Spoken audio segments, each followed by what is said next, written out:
Hemos determinado que la fuerza eléctrica es una fuerza conservativa. Podríamos, en el caso de una fuerza conservativa, calcular el trabajo de dos formas. Recordemos que en el caso de las fuerzas conservativas vamos a tener que la energía total de la fuerza va a ser igual a la energía cinética más la energía potencial. ¿Y qué era la energía potencial? La energía potencial, recordemos que es, entre comillas, la energía, y esto lo ponemos entre comillas, en reserva de nuestro sistema. Por lo tanto, si la energía se conserva, porque K más U se conserva, es una constante, cuando varíe K, cuando aumenta K, U va a disminuir, y cuando disminuya K, U va a aumentar. Y recordemos otra cosa, que el trabajo es igual a la variación de la energía cinética.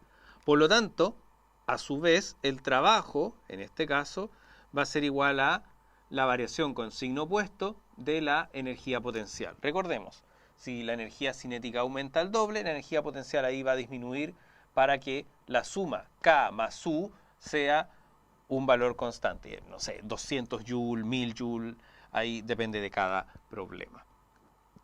Pero hay un detalle con la energía potencial que nosotros tenemos que considerar. Y es que en el caso de la energía potencial, nosotros definimos dónde vamos a fijar el cero. ¿Se acuerdan, por ejemplo, cuando nosotros teníamos la energía potencial gravitacional cerca de la Tierra? Entonces definíamos el cero de la energía potencial en la superficie y uno decía, bueno, esto va a tener una energía potencial de, qué sé yo, 500 joules. Eso significa que cuando caiga, justo antes de chocar con esta superficie, iba a tener una energía cinética de 500 joules y ya toda la energía potencial se había convertido en cinética. Pues bien, en el caso de la fuerza eléctrica nosotros vamos a suponer que la energía potencial en el infinito es igual a cero, ¿ya? Entonces, como nosotros tenemos aquí el trabajo y el trabajo es igual a menos la variación de la energía potencial, entonces vamos a hacer lo siguiente. Vamos a decir que menos delta U va a ser igual a la integral desde A hasta B, nuevamente la integral desde A hasta B de F por dl, etcétera, etcétera, etcétera. Entonces nosotros vamos a tener que, con signo negativo, el trabajo va a ser esto, ¿ya? Y de la pizarra anterior habíamos calculado que esto era Q partido en Q partido 4 pi epsilon 0 por, ¿qué cosa? 1 sobre A menos 1 sobre B. ¿Ok? Entonces ahí vamos a tener la diferencia en la energía potencial. Pero nosotros hemos determinado que la energía potencial en R igual a infinito, a una distancia infinita, va a ser 0. Recordemos que esto es un valor que nosotros elegimos. Entonces vamos a decir que esto va a ser menos, ¿ya?, la energía potencial de ¿qué cosa? De U en un cierto R menos la energía potencial en el infinito. ¿Y por qué? Porque yo ahora voy a estudiar, voy a ver qué pasa, cuál va a ser el trabajo para traer una carga desde el infinito hasta una cierta distancia R. Entonces esto va a ser básicamente la integral desde infinito hasta R de Q por Q partido en 4 pi epsilon 0 R cuadrado, ¿ya?, por dr. Ahí, aquí vamos a ponerle un prima porque acuérdense que el integrando no puede ser igual a uno de los límites de integración. Entonces, ¿qué vamos a tener nosotros? Vamos a tener aquí menos u de r más u en el infinito va a ser igual a, ¿qué cosa? Q por Q minúscula, es una Q, partido por 4 pi epsilon 0, abre paréntesis, 1 sobre infinito menos 1 sobre r. Ahí hemos reemplazado nuestros integrando. Entonces van a haber algunas cosas que se nos van a hacer 0. Habíamos dicho que la energía potencial en el infinito nosotros la hemos definido como 0, así que se nos cancela. Y aquí hemos definido que 1 sobre infinito, bueno, esta cuestión también va a ser 0, se nos va a cancelar, ¿ya? Y bueno, nos queda aquí y aquí, que más encima tiene signo negativo. Por lo tanto, la energía potencial va a ser Q por Q partido en 4 pi epsilon 0 r. ¿Y qué es lo que va a significar que yo tenga una energía potencial de estas características? Va a significar que tengo una carga Q acá, que es una carga fuente, y voy a tener, por ejemplo, una carga Q que va a estar a una cierta distancia. Lo que va a significar es que, producto de la interacción eléctrica, va a aparecer una energía potencial. Energía potencial que en algún momento se va a poder convertir en energía cinética, ya sea porque se atraen o porque se repelen y esta carga Q se tiende a ir hacia la derecha. Entonces, como hemos visto, la expresión de la energía potencial es UdR es igual a Q, por Q partido por 4 pi epsilon 0 por R. Podrían darse dos situaciones, que ambas cargas fuesen positivas o negativas, o sea, decir, esto va a tener un signo positivo en total, o que fueran de signos opuestos, y en ese caso el resultado Q por Q va a ser negativo. Entonces vamos a pensar en dos situaciones. Vamos a tener aquí, esto es el eje, el R, la distancia, y esto va a ser UdR. ¿Ya? Entonces vamos a graficar aquí la energía potencial, que básicamente es 1 sobre R. ¿Ya? ¿Qué situación es esta? Esta situación es que las cargas, aquí vamos a decir que las cargas tienen el mismo signo. ¿Ya? Entonces, en esa situación, aquí vamos a decir que las cargas tienen el mismo signo. Ahora, ¿qué es lo que va a suceder cuando el numerador acá sea negativo? Bueno, cuando el numerador sea negativo, esto va a significar que mi curva UdR va a ir por abajo, va a ser esto. Ahí. Entonces, esa de ahí va a ser mi curva. Por lo tanto, vamos a tener que la energía potencial aquí va a ser negativa. ¿Ya? No nos vamos a meter con la interpretación de eso, sino que vamos a ver las implicancias físicas para este caso. ¿Ya? Entonces, en este caso, vamos a decir que las cargas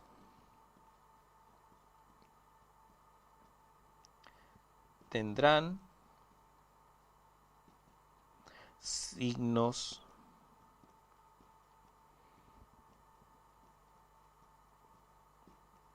opuestos. ¿Ya? Entonces vamos a tener ahí que las cargas van a tener signos opuestos y esto va a tener varias implicancias bien importantes. Pensemos, por ejemplo, en una carga Q que se encuentra en esta parte. Vamos a pensar, por ejemplo, que se encuentra aquí. ¿Ya? ¿Qué es lo que va a suceder? Recuerden que esto de acá es un gráfico de energía. Entonces estoy, por ejemplo, a una distancia, qué sé yo, R, y me he movido a una distancia de, por ejemplo, 3R. Ahí. Sabemos que la fuerza eléctrica es una fuerza conservativa, por lo tanto, esta cantidad de energía de acá, que nosotros podemos ponerle cualquier valor, por ejemplo, no sé, 200 joules, etcétera, etcétera, se va a conservar. Ahora, pensemos en la física de esto. Tenemos dos cargas a cierta distancia que se repelen. Bueno, va a empezar a haber una fuerza sobre la carga que está aquí y esta se va a empezar a mover. Por lo tanto, va a empezar a adquirir una energía cinética.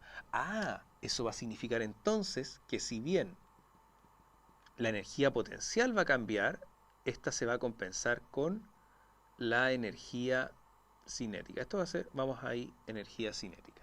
Y nosotros podríamos graficarlo de la siguiente forma, hacer un análisis de barras. Entonces vamos a decir que, por ejemplo, en la situación antes yo no tenía energía no tenía energía cinética y todo era energía potencial, ¿no es cierto? Eso sería ahí, que es cuando estoy en R, ¿ok? Entre paréntesis R. Pero en el después yo voy a tener que ahí, ¿no es cierto? Esto es después y ahora voy a estar en el 3R. ¿Qué es lo que sucede? La energía potencial ha disminuido más o menos como a la tercera parte, ¿ya? Entonces, la energía potencial ha disminuido a la tercera parte, ahí, eso es U, y la energía cinética, por lo tanto, ha compensado esta baja ahí. Entonces, ¿qué es lo que significa? Que la suma, es decir, la energía total, antes va a seguir siendo igual a la energía total después. Ahí, ¿ya? Entonces, ¿qué es lo que nos está diciendo la física? Tengo dos cargas, las suelto y, por ejemplo, esta carga se va a empezar a mover y se va a empezar a repeler con la otra carga. Por lo tanto, va a empezar a acelerar hacia la derecha, adquiriendo una cierta energía cinética. Este es el caso de acá. Pero ahora pensemos en otro caso. Pensemos en que, supongamos que yo estoy aquí a una cierta distancia, vamos a suponer 3R, ¿ya? Entonces vamos a estar a una distancia 3R. ¿Qué voy a tener yo? Voy a tener que la energía potencial aquí va a ser negativa. Pero si yo tengo estas dos cargas, que son de signo contrario, ¿ya? Una positiva y otra negativa, ¿qué va a pasar? Se van a empezar a atraer, ¿no es cierto? Esta va a empezar a acelerar hacia la izquierda. Entonces va a empezar así, ¿ya? Por lo tanto, de todos modos va a aparecer una energía cinética. Pero si yo calculo, por ejemplo, la energía potencial acá, en esta parte de acá, en R, por ejemplo, aquí, yo voy a tener que la energía potencial va a ser, entre comillas, mucho más negativa.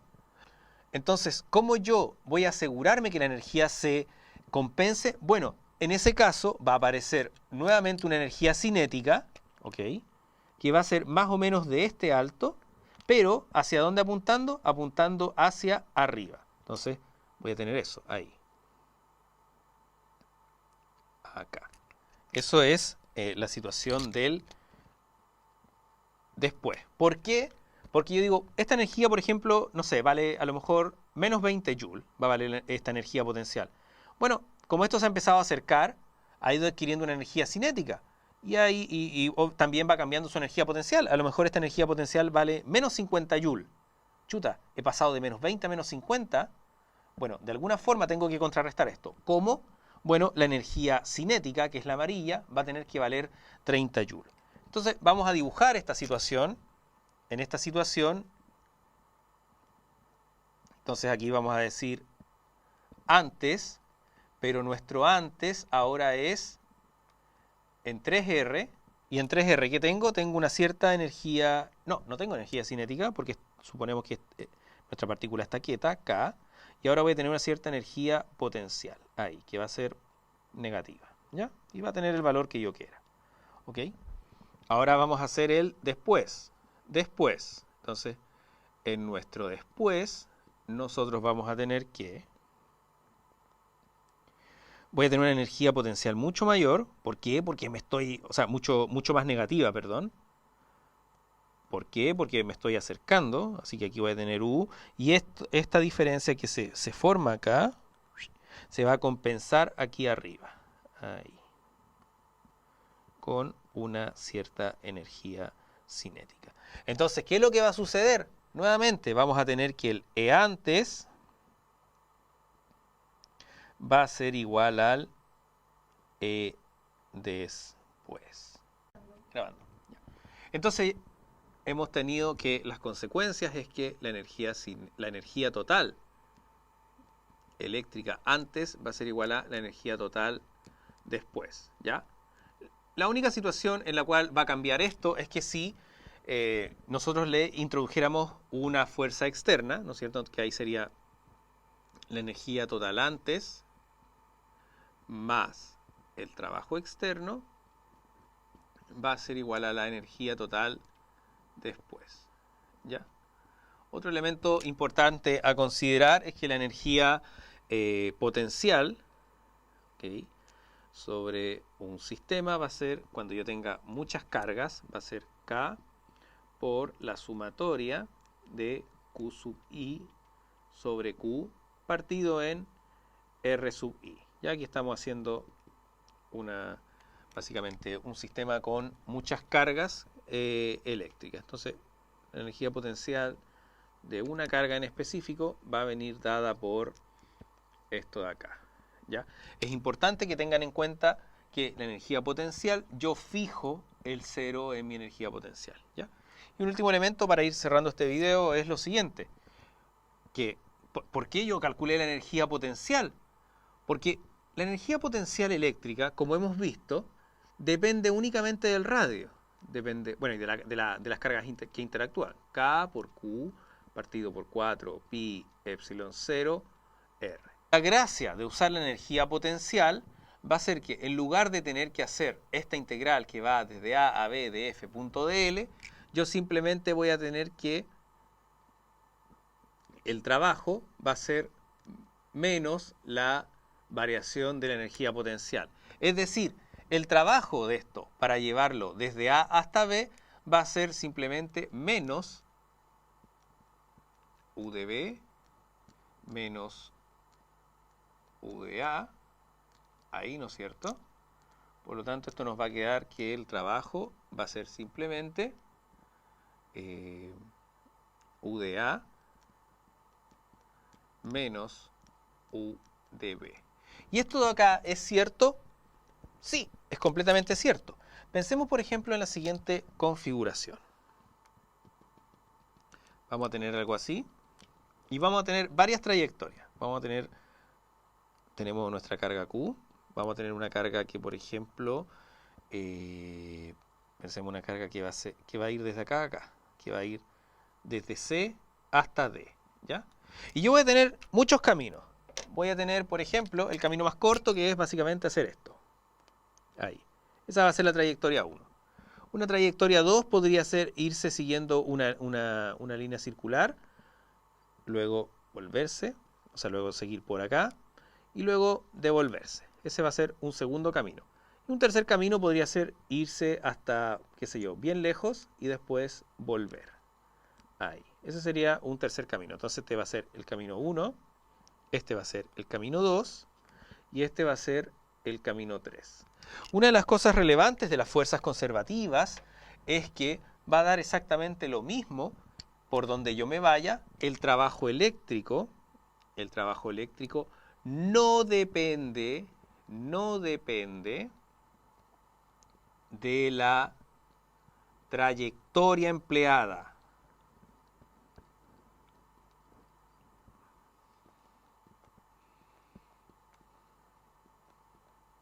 Sino solo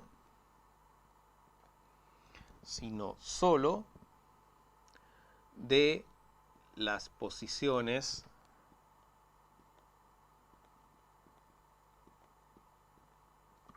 finales e iniciales. En los próximos videos vamos a hacer algunos ejemplos y ya más adelante vamos a pasar al concepto de potencial eléctrico y diferencia de potencial. Pero eso lo vamos a dejar para otro video, así que tú, mientras tanto, si te gustó este video, dale like, si te gusta el canal, suscríbete, activa la campanita, comparte los videos y todo lo demás para que el algoritmo de YouTube siga recomendando este tipo de videos a más personas que estudian electricidad y magnetismo como tú. Así que, hasta la próxima.